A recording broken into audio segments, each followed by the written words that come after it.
Hello, it's Jimmy here already. So I have here a Peugeot Expert van, and this has had a fault. The customer is telling me a few miles after purchasing it, lights came on, and then he's brought it back to the dealership he brought it from, and they said they fixed the issue.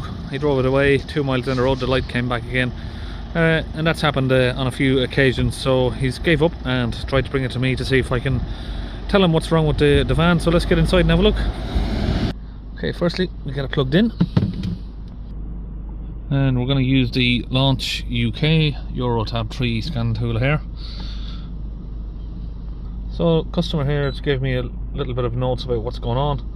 He had an independent inspection done before he bought it, which showed up no errors, and on the way home, spanner light, engine management light came on, returned to the dealer, NOx sensor fault code, and then drove it away again, and a fault came back, P2002, and then they said they didn't know how to diagnose or fix that, and these are just some questions that he has.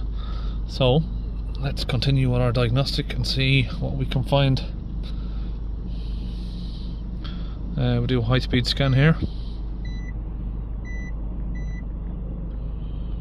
Okay, we're finished doing the scan. What have we got? BSI first. Immobilizer, secure configuration. Right, let's ignore those. We want to look at the ECM. NOx sensor faulty measurement of the NOx content. So he says that that's been changed according to the notes, is it? Invalid data from NOx sensor, he said that was changed. So we've got another particulate filter detected absent. Oh, that's not good news. So the DPF is probably cracked on this. We'll have an easy way to determine that in a minute. We'll check the exhaust tip, data stream, and we can also check by the pressure. The pressure is probably going to be too low. Differential pressure 0 millibars, so we're not getting any reading at all there. Let's instead of me showing you the speedo or the rev counter, let me just put that on there as well. So if we hold it up to 3000 rpm, oh, we've still got 2000 rpm, 1 millibar.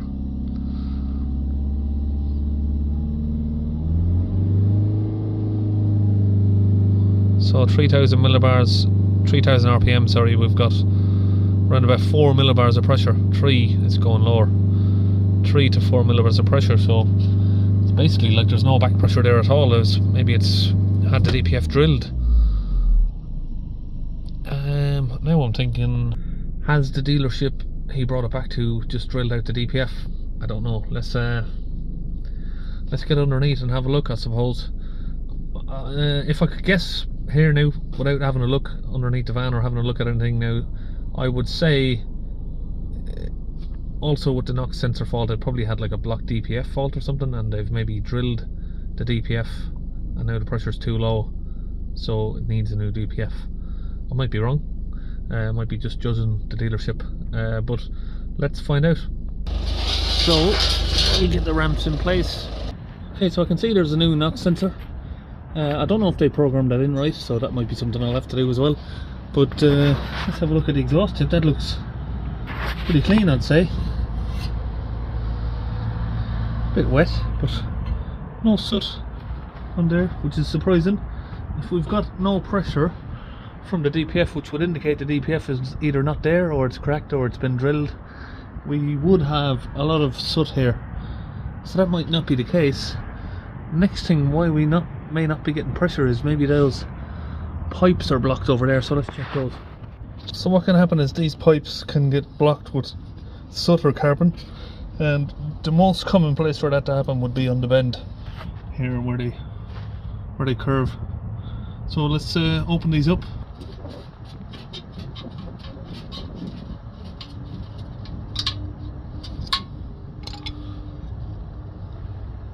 Okay, so I've got a pressure gauge connected to the pipe, but doesn't look like the pipe is blocked. Okay, so I've just removed the pipe to confirm, but it definitely is blocked. Even though it's not holding pressure on the gauge, it's partially blocked there. So I think we're going to have to get this cleared out. You can see all of the carbon there that's coming out. Now I can use a pick to get this one unblocked.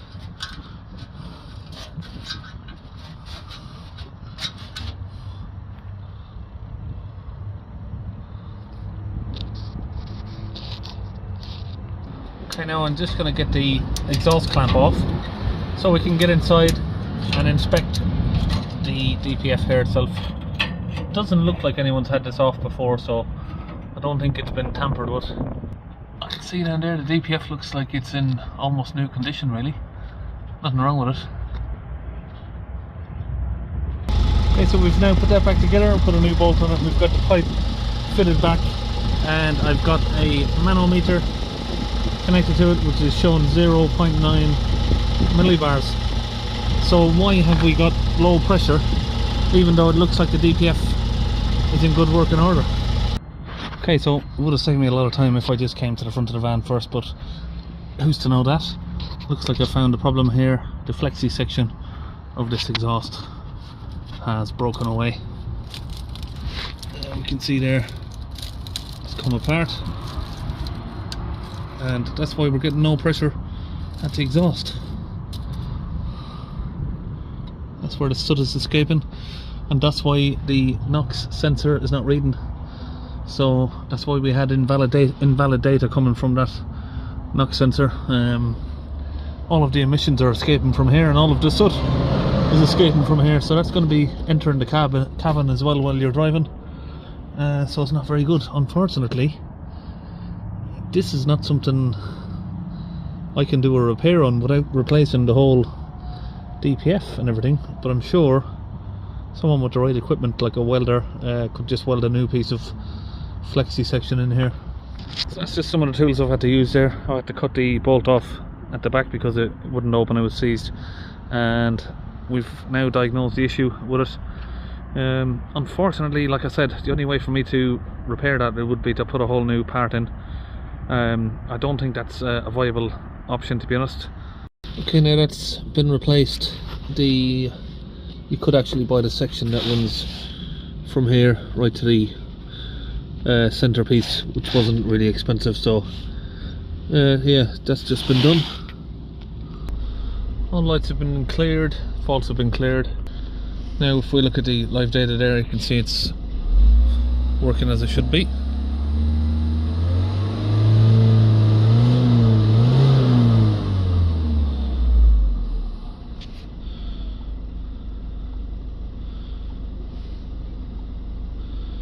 And we've got that fault there now.